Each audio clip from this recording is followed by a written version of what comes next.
Bienvenidos ya a la semana 5 de nuestra serie 6x6 al estilo de Jesús.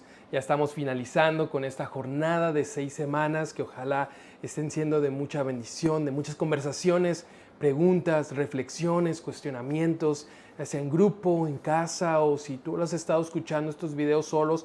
Ojalá en tu mente, en tu corazón también hayas podido reflexionar acerca de cuál es el estilo de Jesús, el que nos vino a mostrar cuando estuvo aquí en la tierra. Y el día de hoy vamos a hablar sobre santidad al estilo de Jesús. Y para eso vamos a ir al Evangelio de Marcos 1, del 40 al 45. Como saben, ya ustedes ahí en grupo lo pueden leer detenidamente para poder entrar en el contexto en esta conversación. Pero en Marcos 1, 40 al 45, vemos que Jesús tiene un encuentro con una persona con lepra. Esta persona se va a acercar a Jesús y le va a decir: si quieres, puedes limpiarme. El Evangelio de Marcos nos va a narrar que Jesús, movido a compasión, le va a decir, se va a acercar con esta persona, la va a tocar y le va a decir: si quiero, sé limpio. Y esta persona va a ser sana de su enfermedad. Hay un detalle profundamente interesante que encontramos en esta historia, y es que Jesús lo toca. Jesús lo toca. En esa cultura, en ese tiempo, un hombre con lepra era considerado impuro. El acercarse, el tocarlo, te contaminaba a ti también. De hecho, esa persona, si se sentaba en algún lado, ese objeto o esa silla era contaminado. Si se entraba a alguna casa, la casa quedaba impura, quedaba contaminada. Era un tema bastante delicado, pero a Jesús no le importa eso.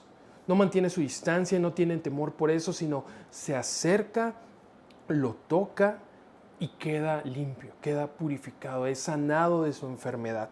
Y esto nos hace una pregunta: ¿qué es la caracteriza o qué característica tiene la santidad al estilo de Jesús? Yo creo que podemos ver en esta historia que la principal característica que tiene es que es movida a compasión.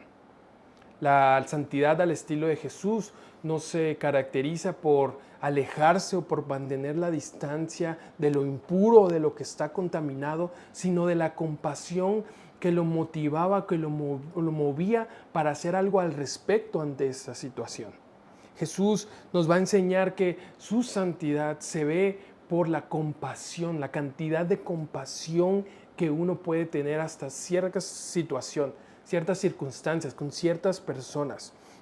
Y la otra pregunta tal vez sería ¿qué es ser movido a compasión? Ahí tal vez pueden discutir de qué es ser movido a compasión, qué entienden ustedes por ser movidos a compasión. Tal vez alguna de las respuestas es que ser movido a compasión es algo mucho más grande que solamente tener lástima por alguien o por alguna situación de alguien. Tal vez ser movido a compasión va más por algo más interno, más profundo, el ver el sufrimiento de alguien y poder conectar con ese sufrimiento, tener la empatía, sentir su dolor y que eso nos lleve a hacer algo, a tomar alguna acción. No se trata solamente de verlo desde lo lejano, sino se trata de permitir acercarnos, de permitirnos hacer algo al respecto hacia eso. No quiere decir que solucionemos la situación o solucionemos el problema, pero sí que nos acerquemos a hacer algo. Entonces, tal vez por eso es movido a compasión. Entonces, la compasión verdadera no es un sentimiento pasivo, sino es activo, es el hacer algo. Y tal vez aquí hay dos formas de entender la santidad. Tal vez un concepto de santidad más ascético sería el mantenernos lejos, el alejarnos, el encerrarnos para no contaminarnos de las cosas que nos podrían hacer impuros, ¿no? El alejarme, el estar lejos de... Pero tal vez la santidad al estilo de Jesús viene a ser distinta, viene a ser diferente y viene a retarnos a poder tal vez dejar por un lado la indiferencia, el egoísmo y poder acercarnos a las situaciones, acercarnos a las personas para poder hacer algo. Nos invita a reconocer que todos necesitamos de la compasión de alguien más, primeramente de Jesús, pero también de nuestro prójimo, que nosotros tal vez somos vulnerables a caer en una situación en la que necesitemos de que alguien sea compasivo con nosotros.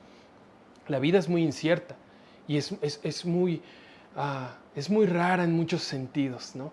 A veces estamos arriba, a veces estamos abajo, a veces podemos ser compasivos, pero a veces necesitamos que alguien sea compasivo con nuestra situación, con nuestro dolor, con nuestro sufrimiento. No, tal vez no necesitamos que nos den un bibliazo o con un versículo o ese tipo de situaciones, sino necesitamos que alguien tal vez se acerque a nosotros. Aunque nosotros tal vez nos sintamos impuros, necesitamos contaminados, que alguien pueda acercarse a nosotros. Porque la compasión tiene un poder fuerte. Tal vez si poco a poco empezamos a ser compasivos y empezamos a acercarnos y ser empáticos con las personas, tal vez pueda empezar a surgir un milagro, algo que vaya cambiando. Tal vez si nosotros dejamos que ser movidos por compasión, podemos entender que tal vez esas pequeñas acciones de bondad que tal vez parecen insignificantes o parecen pequeñas, pueden hacer algo grande, pueden purificar la vida de alguien. Tal vez si nos acercamos lo suficiente, esas acciones de compasión pueden empezar a limpiar lo que ha sido contaminado por el rechazo, por la vergüenza, por el dolor, por la traición, por la soledad, pero solamente lo vamos a lograr si nos permitimos acercarnos, si nos permitimos ser movidos por compasión. La santidad que purifica, se podría decir. Jesús practicaba esta santidad que no necesitaba encerrarse para no ser contaminada, sino que la extendía para purificar a otros. Durante mucho tiempo tal vez yo viví una santidad que era más con frases como no te acerques, no te juntes, no estés cerca de, pero tal vez Jesús viene a mostrarnos otra manera de santidad, no de encerrarnos tal vez en una burbuja de santidad, sino darnos la oportunidad de salir y de acercarnos. A Jesús, su santidad purificaba lo que tocaba. Jesús no se contaminó por tocar al leproso, el leproso se purificó por tocar a Jesús. Tal vez es una clase distinta de santidad que no nos hemos permitido o dar la oportunidad de vivirla en nuestra vida, de vivirla en nuestro cristianismo, de vivirla en nuestras iglesias. El poder acercarnos y empezar con actos de compasión a purificar vidas, a purificar personas, a purificar situaciones, obviamente con la gracia y con el Espíritu de Dios. Pero lo interesante es esto, que el milagro no va a empezar tal vez cuando haya la suficiente unción o tal vez con algún milagro sobrenatural. El Evangelio es claro, el milagro inicia cuando uno es capaz de ser movido por compasión. Cuando uno se mueve por compasión, es cuando los milagros pueden suceder, es cuando las vidas pueden cambiar, es cuando las situaciones pueden tal vez percibirse de una manera distinta. Porque el reino de Dios se caracteriza porque los milagros inician con la compasión. Así que dime tú, ¿qué otras cosas observas en la santidad al estilo de Jesús?